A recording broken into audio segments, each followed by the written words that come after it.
What China Wants, Keeping a Fresh Value Proposition. China's business and consumer landscape evolves at such a fast pace that foreign companies, large and small, are routinely left behind, sometimes without even knowing the market has moved on without them. Listen in as these top-notch China hands on the cutting edge of market trends and consumer behavior share their key insights for staying on top of China's market evolution. This session was recorded live from the stage at GetGlobal 2017 in Los Angeles, October 25th, 2017. Our guests include Bao Bean, partner at SOSV, a venture capital and investment management firm that provides seed, venture, and growth stage funding to startup companies in the technology sector. Edith Yeung, partner and head of China investments at 500 Startups, an early-stage venture fund and seed accelerator. Hsiao, vice president of strategic development and growth at Mattel. Margaret Wong, president and CEO, Golden California Inc., California Center, and U.S.-China cross-border expansion specialist promoting better business and cultural understanding between the U.S. and China. And Isabel Gan, an independent advisor and U.S.-China specialist focused on M&A. Isabel was recently Director of Strategic Partnerships and M&A at Mattel. Please welcome for the next session your moderator, Joel Backler, Managing Director, Frontier Strategy. Hi, everybody. We're here. We've got 5 great panelists today, all talking about China going global and China business and the Chinese consumer. So to get started, I'm just going to welcome everybody to the stage. To start off, we have Margaret Wong. She's president and CEO of the California Center, and she'll be coming out in just a moment. After that, we'll have Bao Bean right here. He's general partner of SOSV. Here's Margaret right here. Next is Edith Yeung, partner of 500 Startups.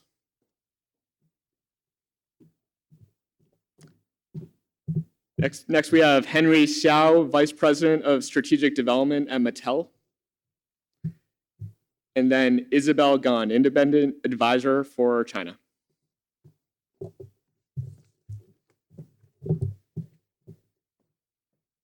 All right, so we have a fantastic panel here. We're trying to talk about the Chinese consumer in 25 minutes with 5 panelists. We've got a lot to get through. They're going to tell you everything that you need to know about doing business in China. We're going to get started with Hsiao. Mattel right now is currently a market leader in the toy space in China, but obviously they haven't had a chance to just take what they do in the US and adapt that to China directly. So Henry, I guess as you're looking at the Chinese consumer market, what are some of the things that you found that are kind of unique about Chinese consumers and some of the unique preferences that they have? Mic's on, okay. Great question. I think a little bit of context, Mattel is world's leading toy company, owns brands like Fisher-Price, Barbie, Hot Wheels, Thomas the Train, Mega, American Girl. They've been in China for over a decade easily, and we are actually the market leader for the toy category. The last 18 months, I think the company's really focused a lot on growing that market substantially for our business. And although we're the market leader in the space, it's a highly fragmented and highly competitive landscape there. And I think toys, we realize has a strong foothold, but also relative to wallet share and time spent, there are other categories that are adjacent to toys that were very good opportunities for our business. One of those that we focused a lot on is around learning and development.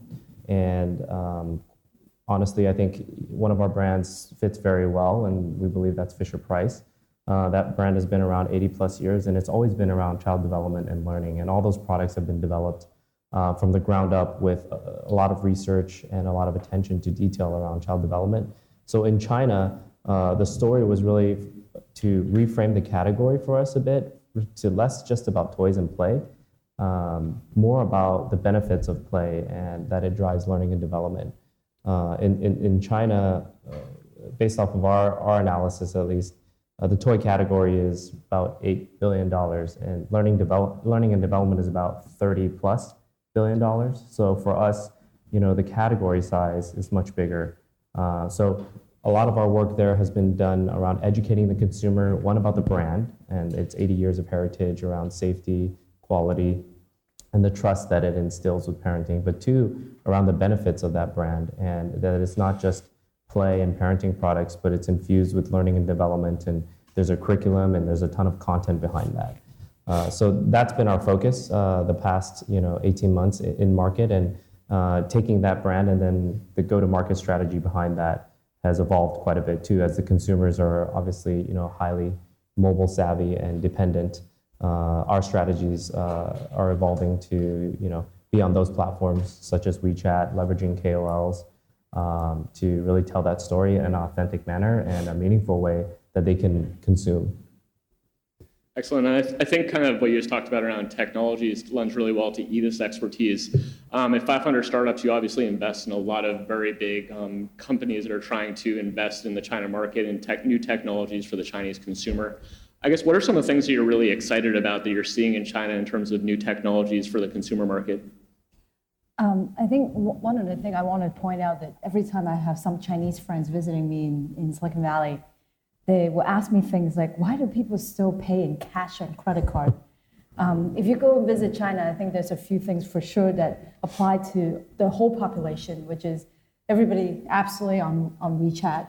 Even my mom is on WeChat. So that means that definitely this is number one way of connecting with anyone. And if you actually use email in China, it's really, really strange to them.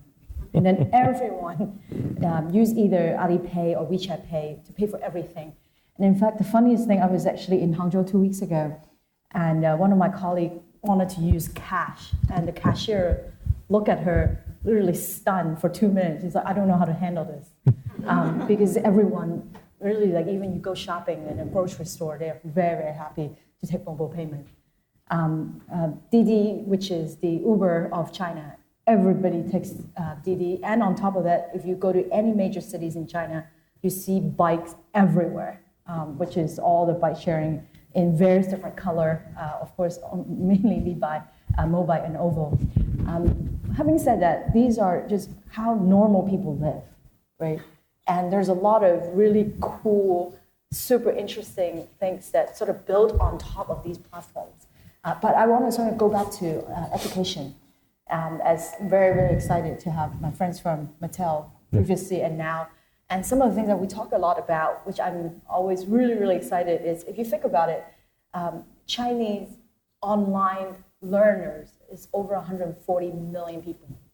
And there's more university graduate in China, more than US plus Europe combined. So there's a lot of people that wanted to go online and learn, regardless of what ages. And they're willing to spend, and which is unlike 5 or 10 years ago. You think that a lot of this content is pirated copies, but that's so not the case anymore. A lot of the Chinese users are willing to pay for content, and companies like iQIYI is basically the Netflix of China. I think now they have about at least 20 million subscribers paying, if not more. So there's a lot of super interesting, I think, platforms that more and more startups can build on top of this. And I just feel like China is so efficient in terms of building operations compared to the US. Is not as fragmented as it used to be before. Great, and I think, William, you've been in the Chinese tech sector for a while. And I think one of the things that's already come up twice now is just this idea of WeChat and the fact that this app is kind of everything in China. So can you just tell us what's the deal with WeChat and why is it so important? So WeChat is a platform that allows you to basically do every single service that you would do in the US on separate platforms on one platform. So you can not only communicate with your friends, you communicate with your colleagues, you run your business on it, you can buy a house or a car on it, you can get a ride, you can book a bicycle or a taxi. It's a sort of a one platform that does everything. And you see companies like Facebook They're maybe 18 to 24 months behind. And if you look at their product roadmap and you see the types of applications and services that Facebook is rolling out, they are a copy of WeChat. So usually in the US, you're like, oh, we're ahead.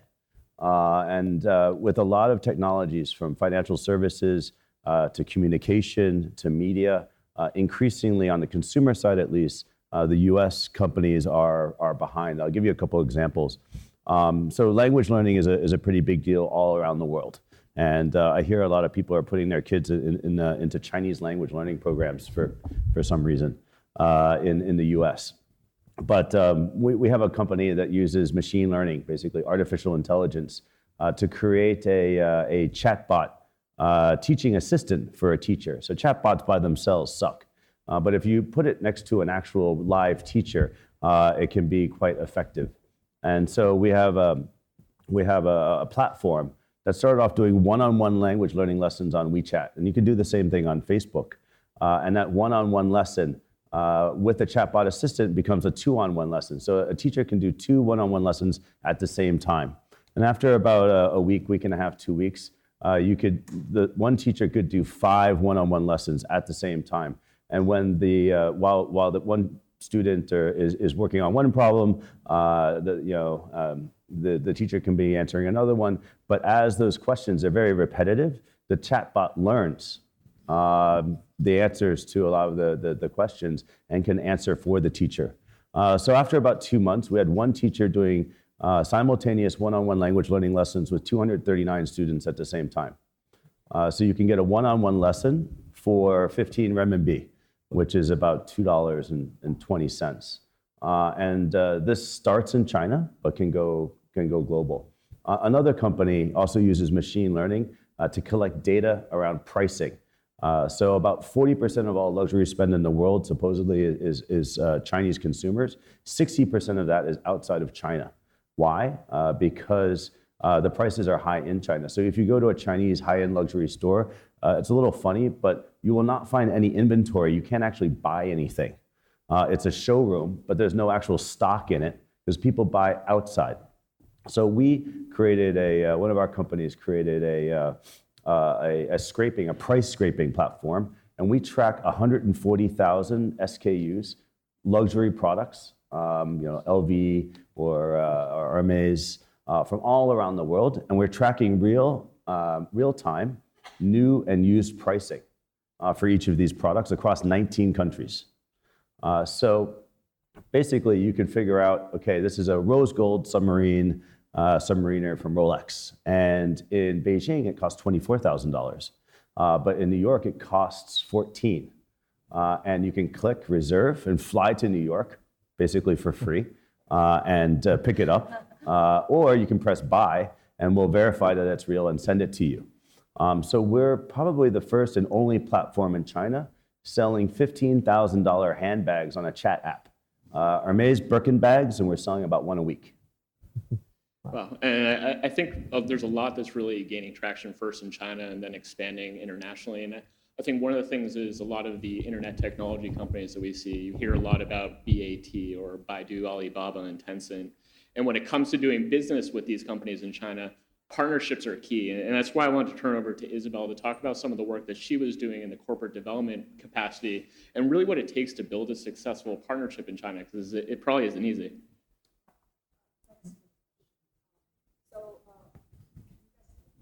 Your mic's off. I think it's better now. It's better now. Great.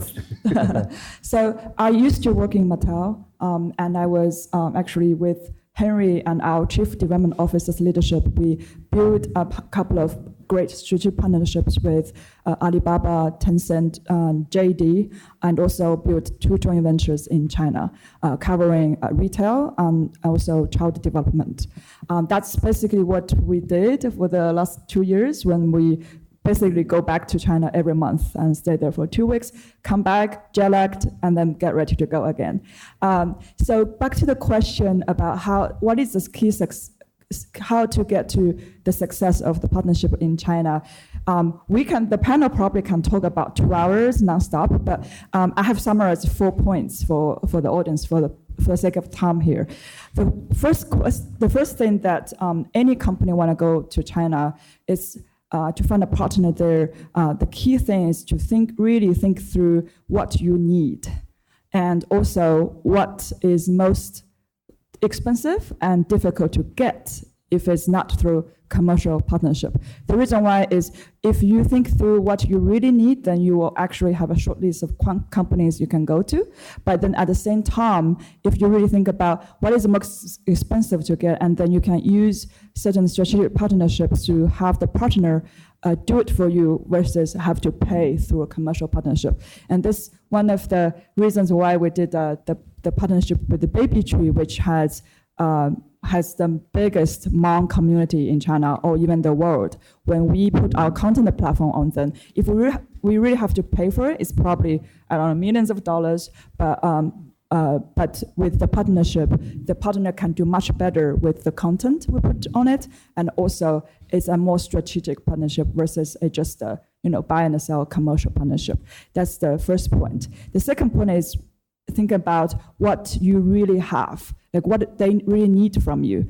And there's two benefits of thinking through that. Is one, if you think about what you really have, and also then you will have a much better leverage in negotiations. And everybody knows that it's really hard to negotiate against Chinese players, especially the best and the best in the sectors like Tencent, like Alibaba, right? So that's one. Two, also, then you can know what really you need to control. And this goes into the third point, is the control issue. Like if you really want to be successful in China, let the partner who you trust has more control, so they can build up the business versus a foreign company trying to navigate everything, regulations, marketplaces, and also all of those complexity to try to be successful, when a lot of companies actually already failed in China.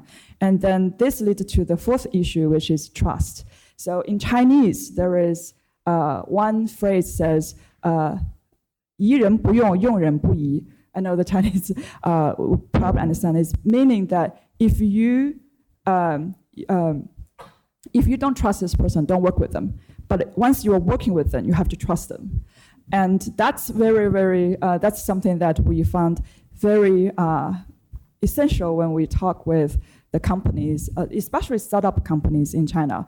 And then lastly is, also building upon the trust issue, is also something like if you are negotiating with a partner and you found issues that you don't trust them, then that is actually the behavior they're going to have for the 50 years of your partnership you're having with us. So that's something that you definitely work out for when you're doing, just setting up the joint venture or partnership with them. And that's a very good indication of what your relationship will be in the future.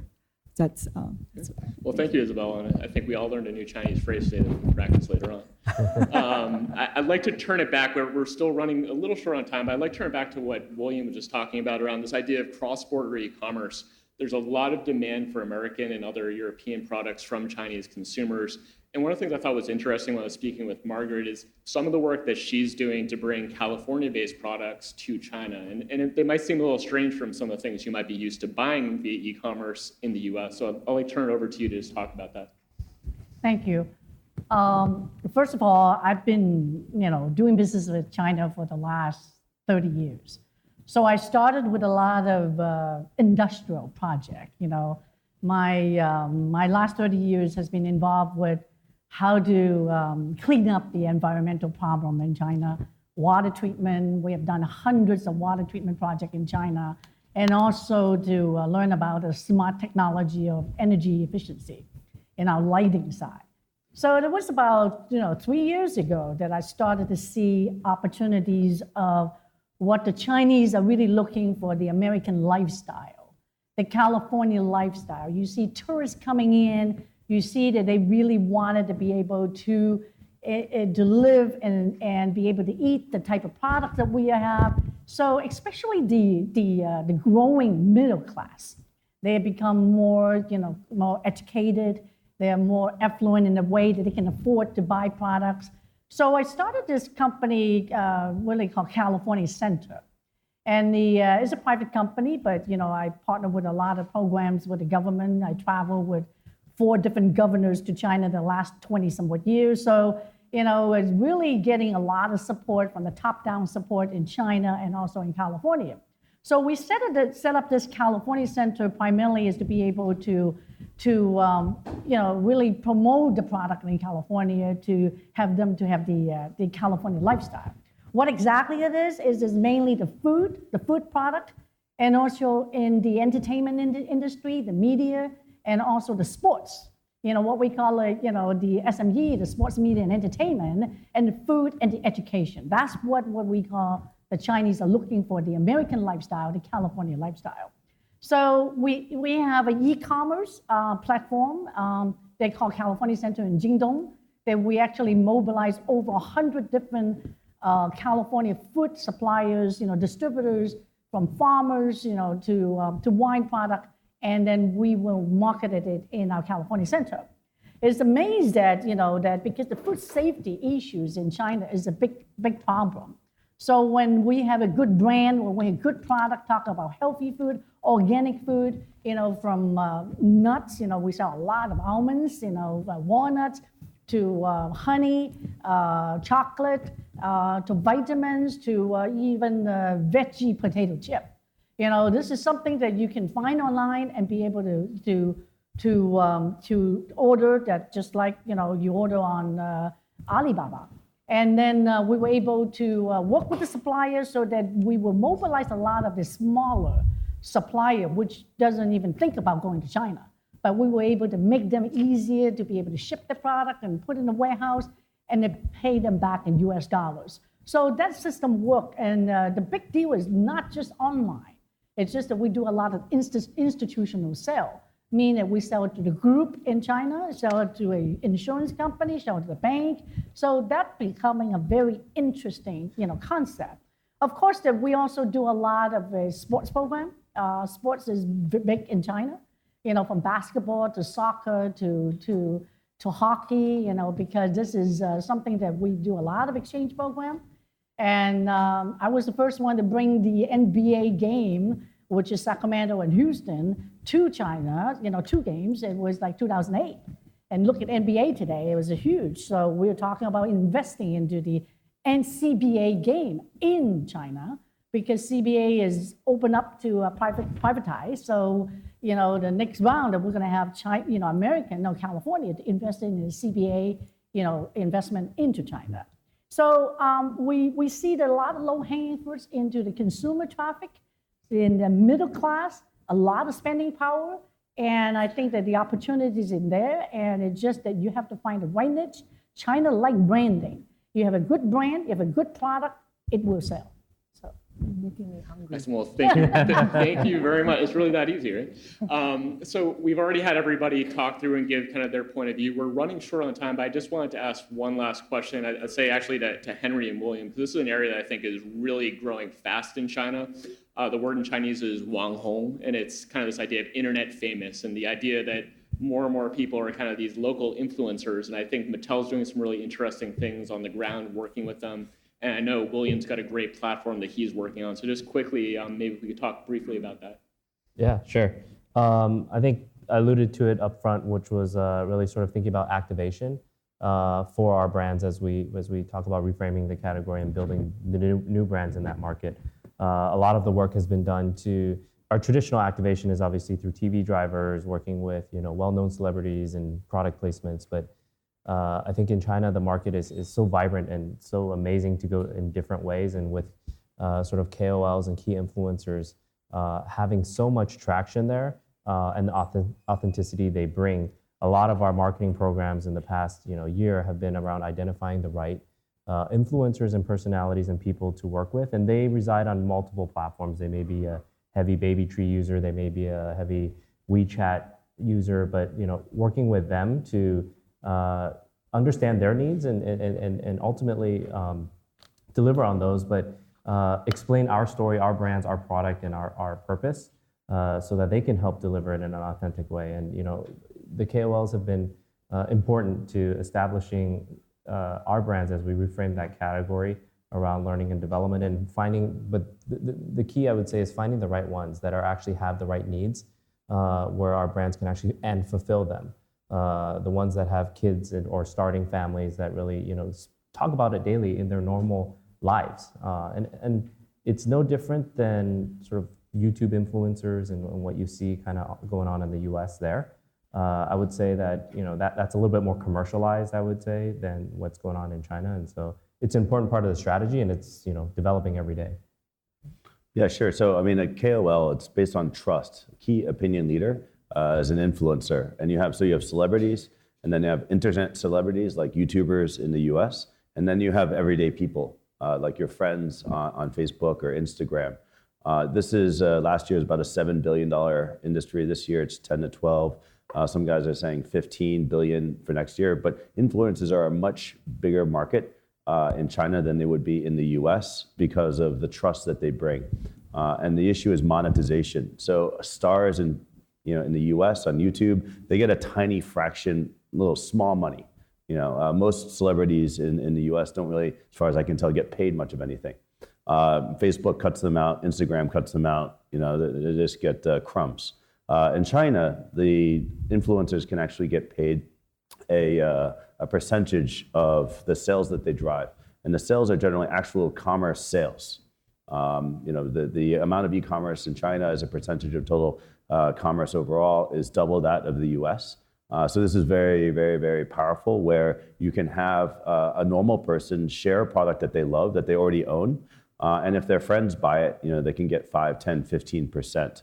And so we've invested in a couple companies that actually measure this, because as with YouTubers, there's a lot of fans and then there's a lot of fake fans, and measurement is key.